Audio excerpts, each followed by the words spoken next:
Aujourd'hui, on est dans une salle de tennis de table, plus précisément celle de Bretignolles. On est là dans le cadre d'un stage sur le tennis de table handisport, où on a en fait tout un groupe de région Pays de la Loire qui vient s'entraîner, plus spécifiquement aujourd'hui, avec un entraîneur sur comment progresser au tennis de table. En handisport, on a ce qu'on va appeler deux catégories. La catégorie assis, ceux qui vont jouer généralement en fauteuil, et la catégorie debout, ceux qui ont des handicaps qui leur permettent de quand même être sur leurs deux jambes et puis de jouer face à la table. Ensuite, c'est pas très compliqué. Les joueurs debout se rencontrent entre eux et les joueurs assis se rencontrent entre eux. Alors aujourd'hui, on a une dizaine de personnes sur ce stage. On fait aussi avec les actualités puisqu'on essaye de caler ces temps de stage entre des week-ends où il y a des compétitions ou entre des week-ends où il y a d'autres événements. Ce qui fait que voilà, on est un petit peu dans les aléas du nombre de personnes qui s'inscrivent, quoi. Au niveau des sports dans le comité, le tennis de table, c'est un sport qui est important en termes de licenciés? Ouais, alors en Vendée, le tennis de table, ça doit être le deuxième sport, je crois. Donc c'est relativement intéressant. Et puis on a cette capacité dans le tennis de table d'avoir des joueurs en situation de handicap qui peuvent jouer contre des joueurs valides assez facilement. Donc du coup, c'est facile à mettre en œuvre. C'est plus facile parce que comme il y a beaucoup de clubs en fait dans le département, on a moins de trajets à faire pour que les personnes en situation de handicap puissent aller à un club. Alors que sur certains sports plus spécifiques qui ont besoin de matériel comme les sports fauteuils et autres, si on veut faire du sport d'équipe, généralement, il y a une équipe dans le département et on est obligé de se faire tout le chemin quand on n'a pas le choix au niveau du déplacement. On est sur vraiment des sports où on sait qu'on va avoir des besoins. Vous imaginez quand une équipe de basket à 10 se déplace, la moitié des joueurs ont déjà leur propre fauteuil, emmènent les fauteuils de sport, ont un véhicule, généralement une grosse remorque supplémentaire. Donc effectivement, ça fait un joli petit bazar à transporter. Au niveau des sports, du coup, dans le comité tennis de table en deuxième, c'est quoi les autres sports les plus représentés en Vendée? Alors, on a en fait pas mal de choses hein, sur tout ce qui va être les sports nautiques, tout ce qui va être la voile, le char à voile, ce genre de choses. Après, on a du coup le tennis classique, donc tennis fauteuil. On va avoir tout ce qui est sport par équipe avec Diane qui est en train de se monter sur la chaise Le Vicomte. On a des équipes de futsal qui se montent aussi sur la Roche-sur-Yon. Et puis après, de l'athlétisme, tout ce qui va être course, triathlon, tout genre de choses. Au niveau du comité, qu'est-ce que vous essayez de développer comme activité? C'est des stages comme ça? C'est Alors, d'aller contacter les clubs? Comment vous vous organisez? on est plus en fait à chercher, nous, à développer les jeunes, de manière à ce qu'effectivement, tous ceux qui ont des handicaps plutôt jeunes puissent avoir accès au sport plus facilement, plus tôt, pour ensuite pouvoir grandir plus facilement à l'intérieur des différents clubs et des différentes sections.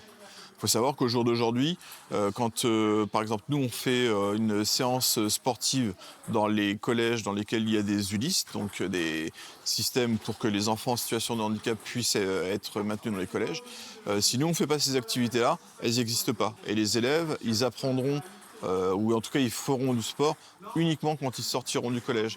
Alors que tous les élèves valides, ils font du sport depuis quasiment le CE1, CE2 quoi. Ouais, donc c'est là-dessus que vous essayez de jouer.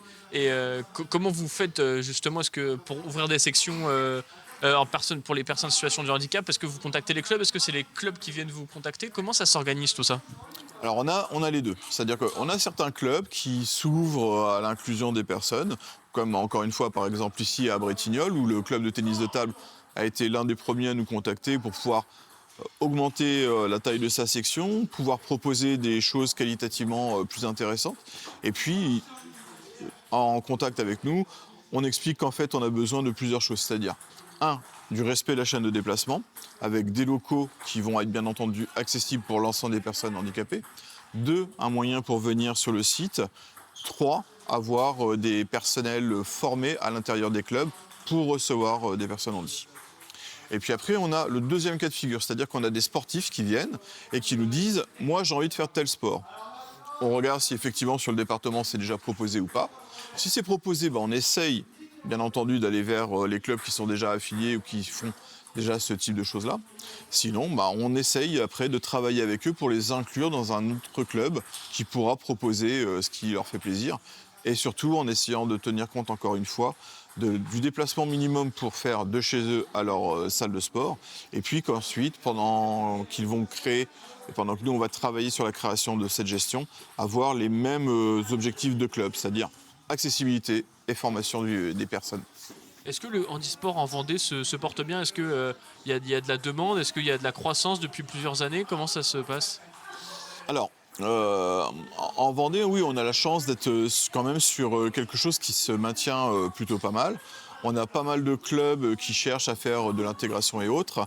Maintenant, on a aussi beaucoup de clubs dans des sports que nous, on ne gère pas, la Fédération Handisport, qui ont mis en œuvre des capacités sportives pour que les personnes en situation de handicap puissent intégrer leur propre club. Donc, on peut dire qu'aujourd'hui, ça se porte pas trop mal. Moins bien qu'on l'aurait pensé après les Jeux paralympiques, bien entendu, puisque, bon, on va pas se le cacher, hein, le nerf de la guerre, c'est l'argent. Et l'argent, contrairement à ce qu'on nous avait dit, il n'est pas vraiment arrivé après les Jeux paralympiques, voire même, on est comme tout le monde, on essuie les pots cassés. Donc voilà. Justement, c'était une de mes questions suivantes parce qu'on a quand même eu les Jeux olympiques, les Jeux paralympiques qui ont été un succès au niveau des audiences, au niveau de la visibilité. Vous avez ressenti un effet Jeux paralympiques ou pas? Alors on a quelques sports qui ont explosé, comme par exemple la boccia. La victoire d'Aurélie Aubert sur les Jeux paralympiques, ça a vraiment mis en valeur les personnes qui ont des handicaps importants et qui se sont dit, si elle le fait, pourquoi nous, on n'y arriverait pas? Et effectivement, on a eu beaucoup de demandes. D'ailleurs, on a fait notre compétition départementale de boccia. On a eu 24 joueurs cette année. On n'avait jamais eu autant de joueurs sur une compétition. C'est là qu'on voit l'engouement. Et par contre, ce qui est un peu dommage, c'est qu'en Vendée, on n'a pas un seul club de boccia.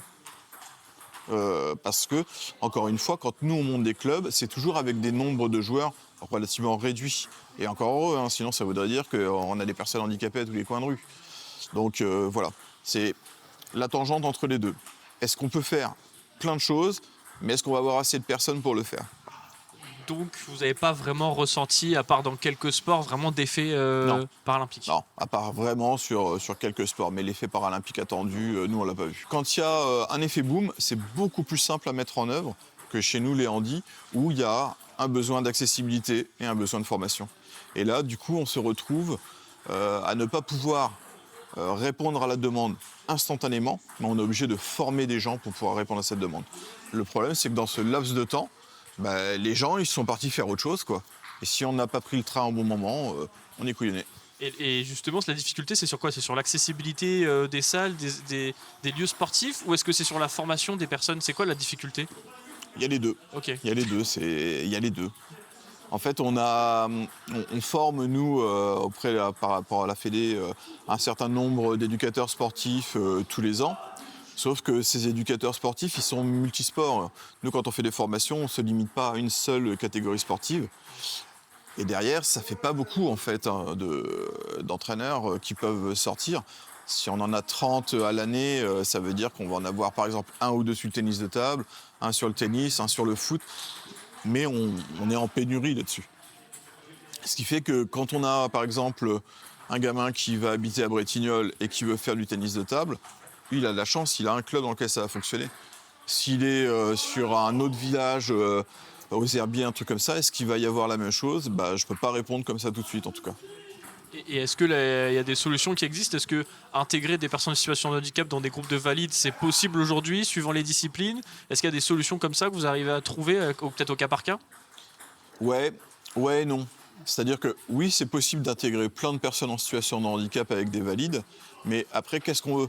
Est-ce qu'on veut vraiment que ces personnes elles performent dans le monde du handicap? Est-ce qu'on veut qu'elles performent simplement sur du loisir? Enfin, c'est tout.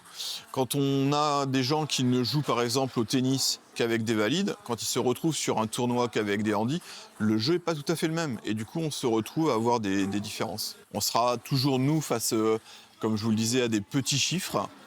Mais encore une fois, ça me va très très bien. Mais du coup, ça amène des problématiques qu'on n'aurait pas si on n'avait que des valides. On a un certain nombre d'établissements où des gens vivent en foyer parce qu'ils ont des besoins bien spécifiques. En ce moment, on a aussi, encore une fois, des problématiques financières sur ces foyers qui ne peuvent plus en fait assurer par exemple des déplacements et autres, qui fait qu'on a tout un tas de sportifs qui sont en établissement, qui ne peuvent plus aller sur des compétitions, qui ne peuvent même plus aller sur leurs entraînements à partir du moment où il faut qu'ils sortent de leur centre, puisqu'ils n'ont pas obligatoirement des accompagnateurs et des aidants qui vont pouvoir sortir avec eux. Ou alors on est obligé de faire des manifestations comme il y aura au mois d'avril des paramultijeux où là on fait un mix de plusieurs sports par équipe et puis c'est ouvert à tous les établissements. Ce qui fait que du coup, eux peuvent venir sur une journée où on va se retrouver à avoir tout un panel de sports et pas obligatoirement un sport précis. En athlétisme, les catégories sont vachement regroupées en fait. C'est-à-dire que suivant le handicap, on a l'impression qu'il y a des différences des fois qui peuvent être assez importantes. Ouais, alors encore une fois, dans la compétition et la classification, la problématique c'est que si on veut être équitable avec tout le monde, il faudrait quasiment penser une catégorie par type de handicap. C'est pas toujours possible, hein, on est d'accord, sinon on se retrouverait à voir comme il y a quelques années, par exemple à la natation, où on avait trop de catégories. Ce qui fait que sur 8 lignes où ça partait, on avait 8 champions parce qu'il n'y en a pas un seul qui était dans la même catégorie. Du coup, ça ne veut plus dire grand-chose. Moi, j'aime bien, par exemple, quand on regarde le ski alpin, genre de choses-là, il y a sur une descente des performances qui sont relativisées avec un temps ou avec un coefficient multiplicateur en fonction du type de handicap. Et là, on sait à la fin, quand ils ont fini leur parcours, on multiplie par ce taux de qualification et autres, et on se retrouve à avoir tout le monde qui va être classifié sur un même tableau. Au tennis fauteuil, on n'a que 2 catégories. Le quad, ceux qui vont avoir des problèmes au niveau des 4 membres, et la catégorie fauteuil, c'est-à-dire pour tous les autres. Alors, il manquerait peut-être une catégorie avec ou sans abdos pour que vraiment on se retrouve là avec, allez, on va dire 3 catégories, mais on serait peut-être plus proche de la vérité. Et peut-être une dernière question sur la médiatisation du sport, du handisport justement. Est-ce que avec ces Jeux paralympiques, vous avez ressenti un petit bonus, un petit boom? Est-ce que vous sentez un petit engouement ou pas forcément? Ouais, pour ne pas être toujours dans le négatif, ouais, effectivement. On s'est aperçu que maintenant, quand on envoie des demandes, par exemple sur des journées comme là, on a des retours des médias. On s'aperçoit aussi, hein, dans les médias, par exemple, écrits, avant, très souvent, quand on venait sur des compétitions, on se retrouvait avec nos compétitions aux pages handicap, plutôt sur les catégories sociales. Aujourd'hui, quand on parle du handisport et du sport, on est dans les pages sportives. Et ça, c'est vraiment une reconnaissance du travail qui est fait.